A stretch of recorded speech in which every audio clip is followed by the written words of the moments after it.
The topic of our talk today, to bring closure, I mean, you can never end talking about Jesus, but to bring an end, a reflection on the identity and the mission of Jesus and the way in which his message and his knowledge has been handed over to us. So, is Jesus a historical character, or is he a myth?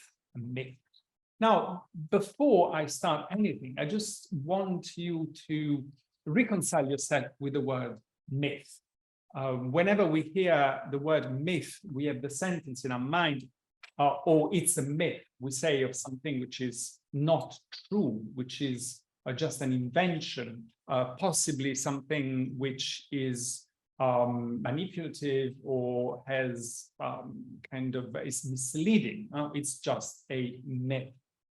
In reality, the myth is so much more important, and in the way in which we are going to use it, the only way I can express is through a little story which struck me. So there was this very famous exegete, student, kind of a scholar of the Old Testament, called Roland de Vaux, who lived last in 20th century, and his book and his lectures were very, very famous. And once during one of his lectures, at the question moment, a student started to ask him, Professor, what happened on the Mount Sinai when Moses received the tables of the law? What did really happen? Don't tell me that really God, with his finger, wrote on the tablets of the law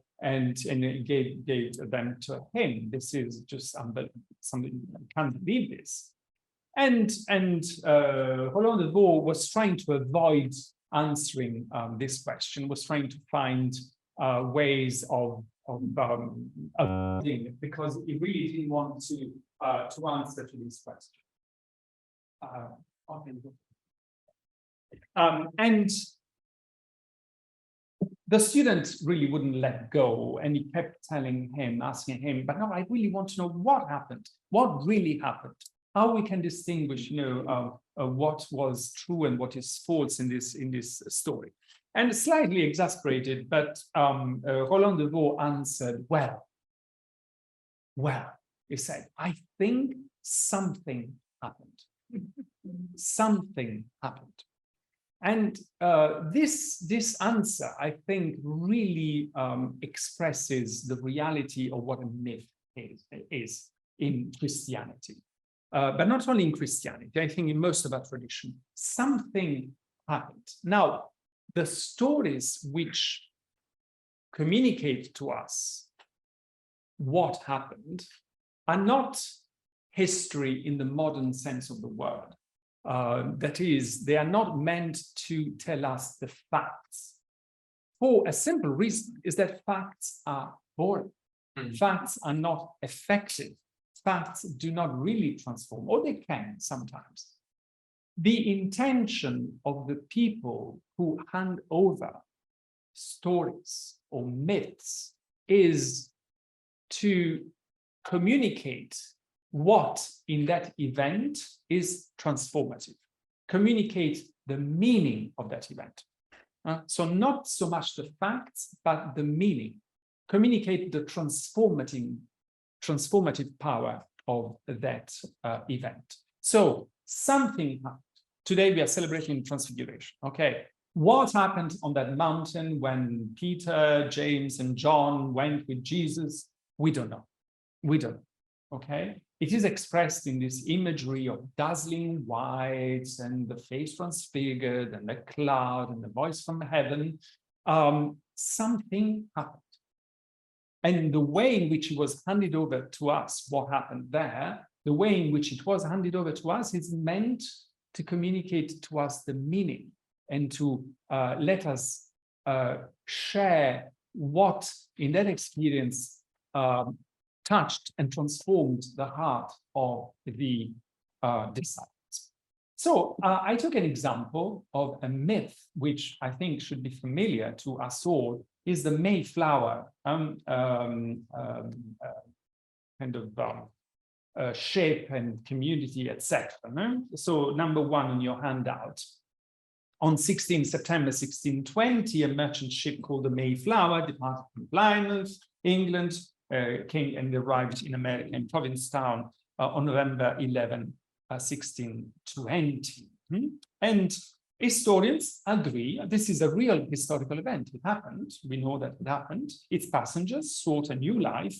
For some, this meant religious freedom, and some a fresh start in a new land. They would go on to be known as the Pilgrims, and influenced the United States of America in a myriad of ways. Now, as you might already have heard, and I don't think I'm telling you anything new here, there are a lot of myths surrounding the arrival of the Pilgrims, the Mayflower. And, you know, I gave you some reference, you can go and check and disagree with the person who wrote a book about this, and which, you know, a scholarly book about this. But, you know, one of the myths is that they celebrated Thanksgiving. And that, you know, this was the first Thanksgiving. This is the first myth. Then that they came to the New World for religious freedom. It's a bit of a myth as well. And then they were the inspiration for the American founders. This is another myth. Okay, it was reconnected later on in history. So in the reference I gave to you, you find all these connections. But I want us to focus on Thanksgiving. So Thanksgiving, I think, is really, really interesting. So they did celebrate the first harvest. This is true. But for them, as for other Puritans, Thanksgiving was a formal day of prayer and worship. You know, Christians do give thanks all the time. So they just gave thanks like everyone else. And other Europeans, the Spanish, had already celebrated such occasions in the New World as early as 1565. So if you want to find the origins of Thanksgiving, probably you have to go back in time. Each year, people, number 3, commemorate this event when they celebrate Thanksgiving. I was told, you know, when I first celebrated Thanksgiving in America 10 years ago in the house of a friend of mine in the Upper West Side, probably it's following us, Jan. There was so much food. I've never seen so much food in the same place. And we spent the whole afternoon watching videos of deep fried turkey cooking in the South. With the accidents that happen, you know, when people put and you know, they do it under the porch of the house, the whole house goes on flame. I mean, this is tragic, but you know, it was quite fun as well. Anyway, so when I celebrated the first Thanksgiving and the following ones, when I was in America, that occasion, I was told that we do this because it's the memory of the Pilgrims who arrived here, etc. Etc. But I think that most people do know that the link to this supposed first Thanksgiving is tenuous, but this does not prevent, and that's the important message, this link from infusing meaning in the celebration today, okay? So something happened. It was not the first Thanksgiving, but they gave thanks. The arrival of these people, in a sense, you know, with a lot of ambiguities, as we know historically, and a lot of also tragic aspects, has some values which are still operating in our life today. And these values are, you know, let's talk about religious freedom. Let's talk about being thankful for you know, prosperity, which God gives to this country, etc., etc. So you see, it has become an event which really happened, has become a source of meaning for us. And this is communicated or perpetuated through a ritual, So you have there the elements of a myth. Something happened, we don't know exactly what, but whatever happened there, it has become source of meaning and source of celebration and for our lives. There is an excellent book on myths, which I warmly recommend to you, A Short History of Myth by Armstrong. You might have read it already. I think she really captures, she's, of course, she's a believer, she's a Christian. So what should we make of the mythical elements in scripture? Today, she says the word myth, number 4, is often used to describe something that simply is not true. Okay? It's a myth. Since the 18th century, we have developed a scientific view of history. We are concerned above all with what actually happened. But in the pre-modern world, when people wrote about the past, they were more concerned with what an event had meant, is the meaning of the event they want us to communicate with us.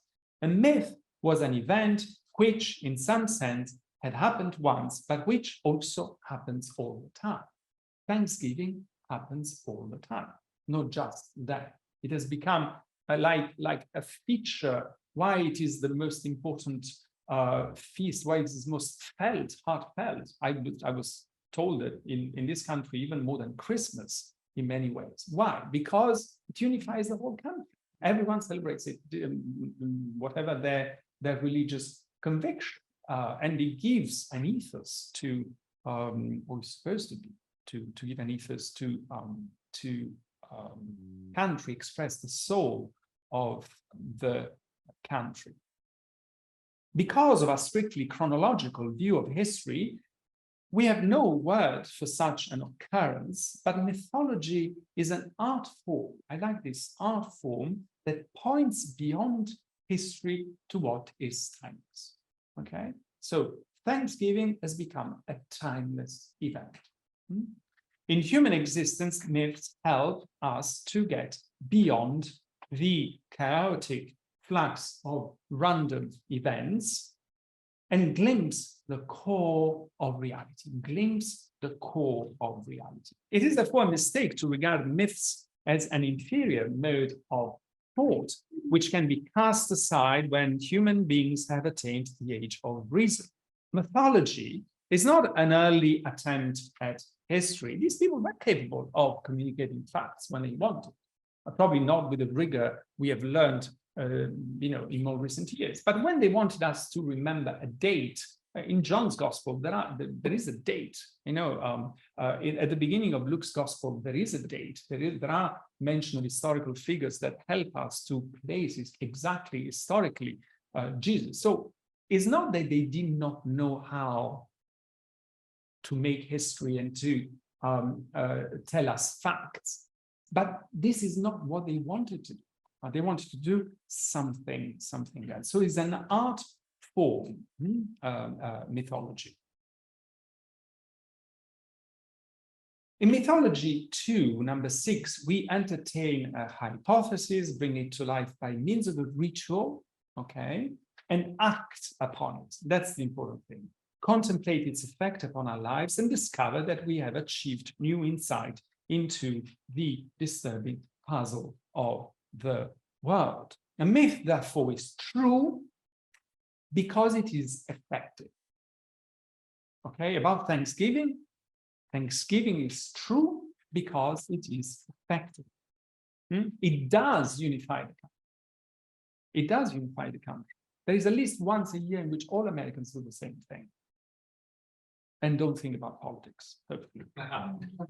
Not because, so, it works. So number 7.4, if, however, it does not give us new insight into the deeper meaning of life, it has failed. If it works, that is, if it forces us to change our minds and hearts, gives us new hope, and compels us to live more fully, it is a valid myth. A myth does not impart factual information, although there is something true in Christianity as the basis of all the mythical elements, but it is primarily a guide to behavior. Its truth will only be revealed if it is put into practice ritually and ethically. So, Thanksgiving has created a kind of a ritual, a certain way of eating together, but also ethically, it works if ethically it kind of makes us grateful for what we have. Okay, this is one of the ethical elements, but I'm sure there are other. It is ethical if it brings us together. If Thanksgiving stops making us thankful, if Thanksgiving stops bringing us together, it fails as a myth. It does not have its reason of being. So we need myths. Number 8, we need myths. We need myths that help us to realize, says Karen Armstrong, the importance of compassion, which is not always regarded as sufficiently productive or efficient in a pragmatic and rational world. We need myths that help us to create a spiritual attitude, to see beyond our immediate requirements and enable us to experience a transcendent value that challenges our solipsistic selfishness. Now, all this applies to the way the Gospels and the New Testament as a whole has handed over to us the memory of Jesus. So when they imagine, the disciples of Jesus, when they decided, how are we going to tell the story? Okay, they decided, well, we could tell the facts, but will the facts bring meaning to the lives of people? Will the facts being able to bring hope to the lives of people? So they decided to create a new literary genre, which had never existed before. The genre gospel was invented by Mark. There had never been any gospel before. And the way in which, we have very little. We have 20 pages, 25 pages in Mark's gospel, which are supposed to kind of encompass the message and the identity of Jesus. How do you do that? John's gospel says even all the books in the world would not be able to describe Jesus. So rather than trying to write an encyclopedia about Jesus, they could have done it. They decided, no, we are going to compress in 20 pages the essential facts about Jesus, the facts we need to know, but also the meaning, okay? And this created this kind of combination of historical elements and mythical elements, which has been handed over to us. Now, from the 19th century, and even a bit before then, people started to think, well, myths are all rubbish. They don't have any use. The only thing that matters is facts. And when it comes to the Gospels, they started the quest for the historical Jesus,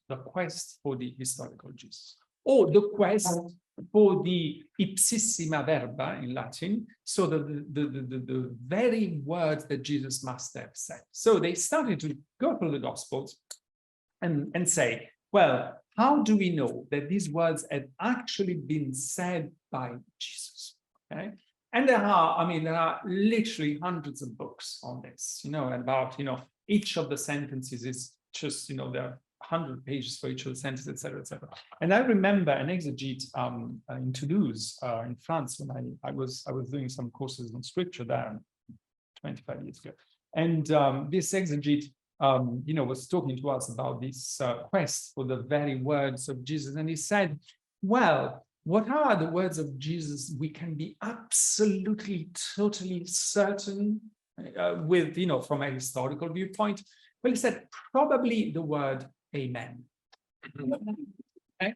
So the historical quest for Jesus, the historical quest for reconstructing the psychology of Jesus. This the lecture we did last time. Okay, last time I gave you opposite ways in which the psychology of Jesus was reconstructed. The ways in which people have tried to build portrayals of Jesus. I think they are fascinating. They are fascinating, and it is quite interesting, though, that with this method, if you try to turn the Gospels into a biography, you come up with widely different, sometimes opposite portrayals of Jesus. It does not mean that they are false. On the contrary, to me, it means that the Gospel is infinitely productive. There is such a mine there that, it enables people to bring ever new ways of receiving who Jesus is. And I gave you a little list here in number 10:1. These biographies, or this quest for the historical Jesus as presenting him, or he's an apocalyptic prophet, or he's a charismatic leader, or he's a cynic philosopher, or he's a Jewish Messiah, and only subsequently was deified. So the main idea was that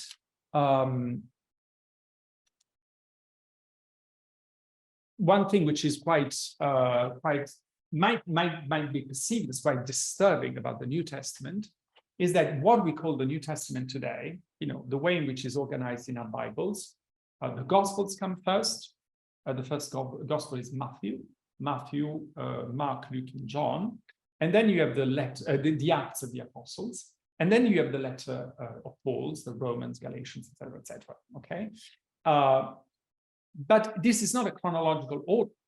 Okay? When it comes to the Gospels, Mark comes before Matthew, for instance.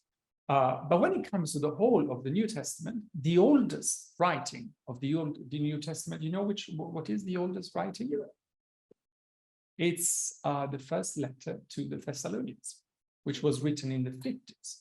So it is the letters of Saint Paul, which are the oldest testimony of Jesus. And the Gospels were written only afterwards. So the letters of St. Paul started to be written in the 50s, so 20 years after the death of Jesus. The Gospels, in the form in which we have them, started to be written probably after the destruction of Jerusalem, so after the 70s. So we are 50 years after the death of Jesus. So the idea is that, and Paul, interestingly, almost never speaks about the life of Jesus. There is no biographical, almost no details about who, he never says what Jesus did, never.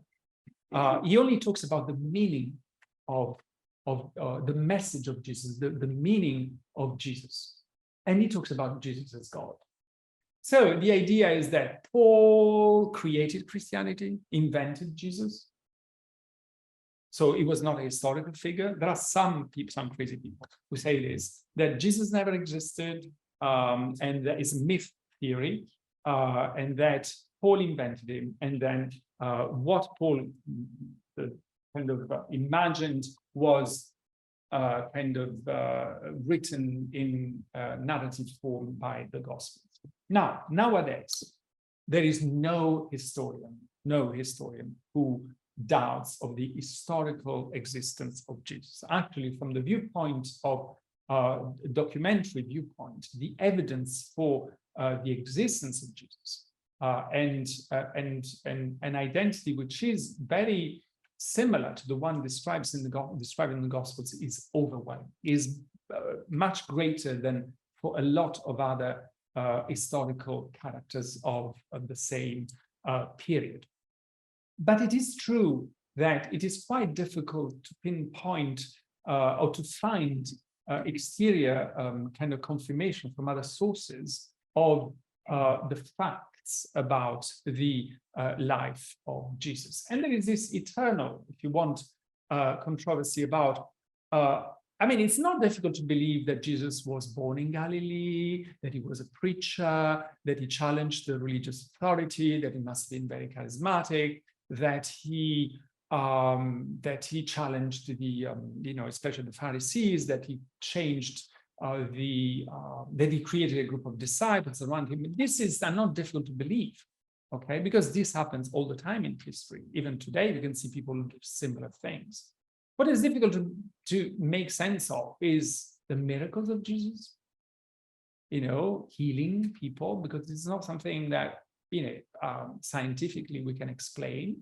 Then the deliverance of people possessed by demons, and then the resurrection. I mean, what do we make of the resurrection of Jesus? I mean, we don't see many people resurrected. And scientifically, we cannot prove that, it's not something we can make sense of scientifically. So it is about this that there is a tendency to say, well, there must have been a historical figure, and these are myths. But when people say these are myths, they intend these are invented. Now, what I would like to say is that they are myths. They indeed are myths. The transfiguration we are celebrating today is a myth. The resurrection of Jesus is a myth. But it's a myth in the sense I told you earlier, in the sense that the way in which it is described, which, by the way, is not exactly the same in the Gospels. There are different versions, and they don't match exactly. Well, the way in which it is described was not meant to tell us the facts, okay, what actually happened, like if we were filming it, if we were taking pictures of it, but is meant to communicate first that something happened, must have happened. I mean, otherwise, how can you explain that, one day the disciples were hiding, were scattered, and were nowhere to be seen, and the following day, these people become these preachers who conquer the world, literally, speak in the presence of everyone, go all over the world and change the world. How do you explain this? I mean, it's not a proof, but certainly means that something happened. So something happened, okay, A. Secondly, that what is being communicated to us is the meaning of this event, not the historical description of it. And then that the intention of the people who wrote about it was that we should approach these stories as agents of change and renewal in our lives. So the Gospels are not there to satisfy our curiosity. The Gospels are there to give meaning to our lives, to change our lives. So I want to quote to you an author I mentioned to you many times, Rachel Held Evans, number 14 in your handouts. She's this incredible, she was this incredible woman who unfortunately died young, died in her 30s, giving birth to a child. And she wrote this book called Inspired, which is, I think, the best book I've ever read about scripture. And it is a simple book, so it's made for wide audience, not for specialists. And she says about the miracle stories I find very interesting. She says, number 14:1, some will argue that the Bible's miracle story rendered the whole thing intellectually untenable, proving only the gullible and uneducated believe the Bible is true. Then others attempt to rationalize the miracle stories by developing elaborate, scientifically plausible explanations for them, whereby Lazarus suffers a cataleptic fate, he didn't really die. The wise men spot a rare triple planetary conjunction, and Peter walks on conveniently located sandbank in the Sea of Galilee. So they try to find an explanation to this story. Still others spiritualize every apparent miracle as strictly metaphorical. Okay, so Jesus did not really heal the blind, but he wanted to give us the message that his message heals us from spiritual blindness, the inability to see the kingdom of God. Jesus did not really heal the paralytic, but wanted to give us the message that he enables us to walk on the ways of the Lord, etc., etc. So metaphorical meaning. And of course, there are those who insist only on a literal interpretation of all the events. So all is history. The Gospels only tell facts. We have to believe that things happened as they are written. So this is the fundamentalist, the evangelical fundamentalist position. But here is number 15, Rachel Held Evans' take on this. She said, I had a hard time believing that a religion so concerned with bodies, ritual, suffering, and sustenance would produce a Messiah interested only in spiritual transformation and not physical, spiritual transformation, not physical transformation, when in Judaism, the two are inextricably linked. Then she makes a reference to the thought of Rudolf Bultmann. I meant to quote you something from Rudolf Bultmann, which you find in number 13 of your handout. You can read it by yourself afterwards. Is an interesting thinker. I mean, I like him very much. But he's one of those who says, now I'll read you Rachel Held Evans' reconstruction of his thought. Number 16. I once, she says, attended a lecture given by a Christian theologian who rejected the notion of the physical resurrection of Jesus. Jesus did not really rise physically. In a spiritualized interpretation, wherein Jesus simply rose from the dead in his disciples' heart. Bultmann says the resurrection of Jesus was simply the end in which the disciples believed in him. So Jesus died on the cross. Nothing happened. Nothing happened after that. But the disciples at one point had a revelation, had a kind of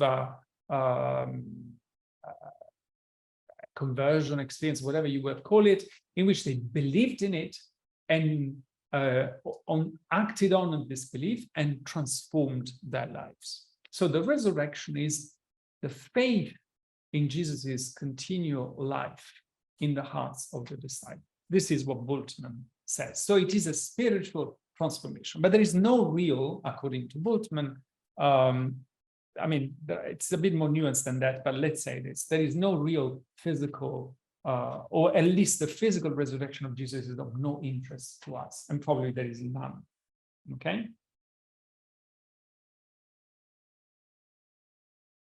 After the lecture, Rachel Held Evans says, number 16.3, I turned to the person next to me, a Black pastor who had been fidgeting anxiously throughout the hour, and asked what he thought.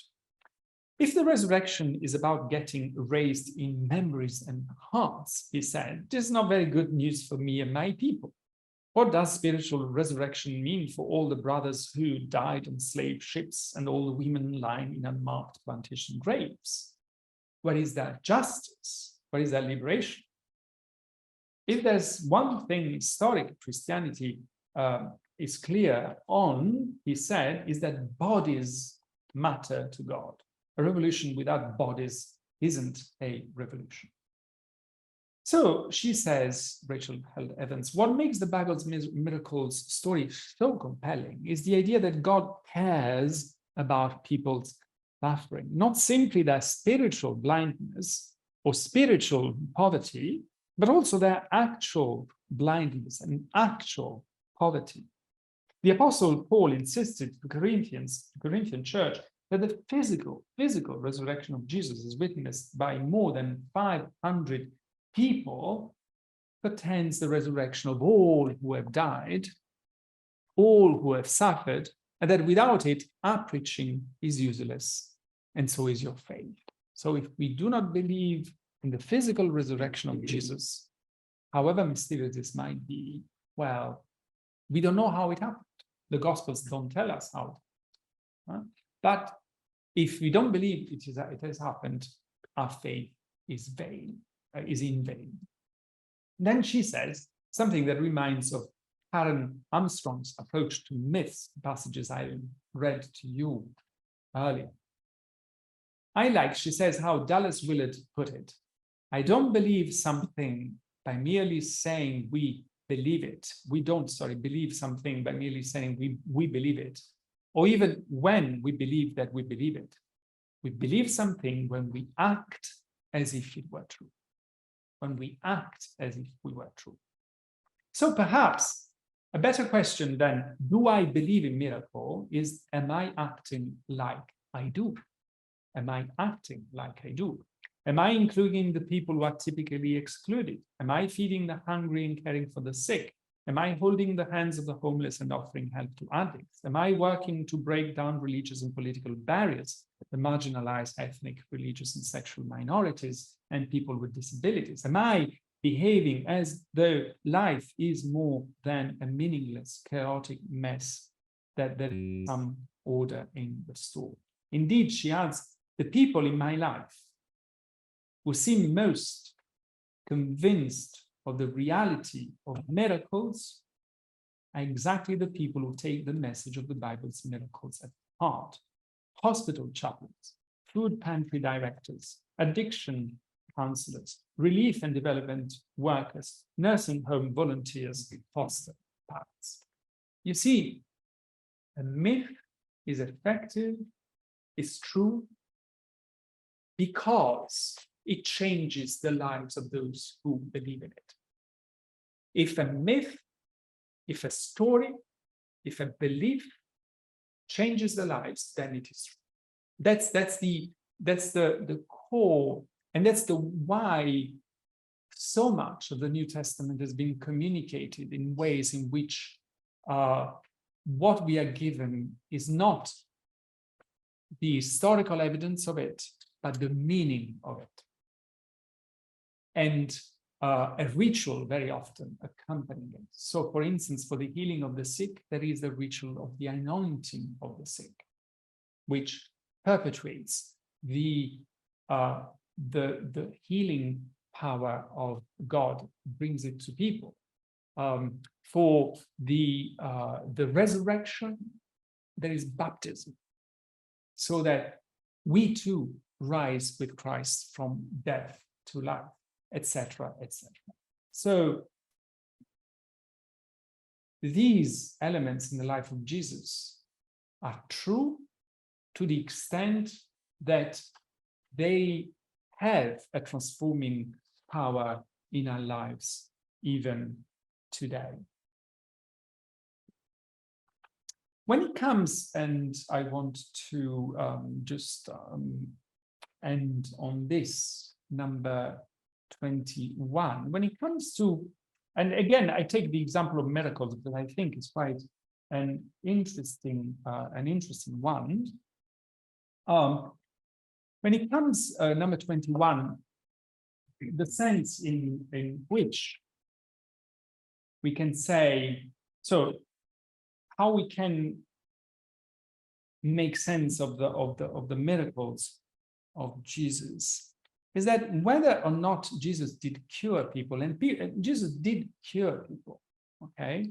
Simply we don't know, first of all, we don't know what the illnesses of these people, because, obviously the Gospels, talk about people with epilepsy. What did they know about epilepsy at the time? What was the origin of that illness, is what they were trying to describe by that. Very often when they talk about the demon possessing someone, they're probably talking, like it was done centuries afterwards, about psychological or psychosomatic illnesses which were taken as manifestation of demonic powers, for instance. So we don't know the illnesses. So how can we know how Jesus cured them? But certainly Jesus did. I mean, the miracles of healing are an essential part of the gospel. So certainly Jesus did exercise some curing activity. But what makes these cures something, or rather, why communicate these activity of curing under the form of myths, so miracle stories? Well, because what Jesus wanted was not just to cure people then, but to heal us today. Wanted his message to be a source of healing for the whole of history. And so this is why I think that it is very important to say, number 21.1, that whether or not Jesus did cure people, he always healed them. And this distinction between curing and healing, I think, is important. Curing is the strategy of destroying or checking a pathogen, removing a malfunctioning or non-functioning organ, restoring person to health and well-being. If you are ill, go to see a doctor. Don't go to see a priest. I mean, it would be foolish if instead of going to see the doctor, you went to see the priest. The priest himself, when he's ill, he doesn't go to see another priest. He goes to see the doctor, I promise you. So, but at the same time, we know that healing is a restoration of meaning to life, number 21, 3. It is the strategy of restoring social and personal meaning for life problems that accompany human health misfortune. So the distinction might seem a bit artificial, but I hope you will agree with me on this. First of all, it does not deny that Jesus might have cured some people, that is, restored the physical health of people, as I told you. The time when medicine was very primitive and mostly ineffective, people ordinarily sought for cures in spiritual healers and shrines. It was a common practice. Today, we would always go and see the doctor. And yet, number 23, we know that curing is not enough. Even today, with the progress of medicine, we know that curing is not enough. Restoration of health is not a purely physiological mechanism. Significantly, we talk about battle against cancer. The will to live on, fight, is acknowledged to play an essential part in the process. What gives you the will to fight on if you have, let's say, if one has a cancer? It's not just the physiological chemotherapy, is your faith, is your desire to, to give to the world more, is your motivation. What sustains your motivation is not medicine, is your conviction, is the myths. The myths can heal you, can bring you healing, see? It is not purely, though, psychological, but it is what is called, and there are a number of studies about it, and I quote some in the notes, psychodynamic, the close intertwining of mind and body that psychosomatic medicine has discovered as part of a larger whole. So the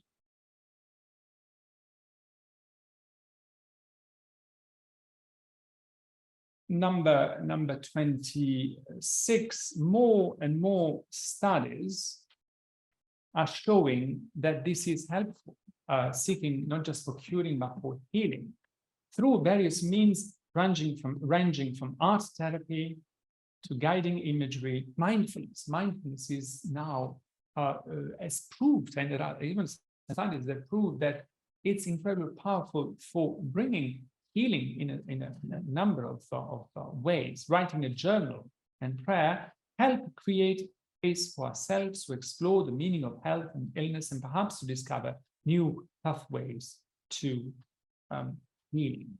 So the Gospels, were the Gospels just a compilation of facts, they might satisfy our curiosity about Jesus, but they might not have the healing power they have. The reason why the way in which Jesus was presented to us is a combination of history and myth.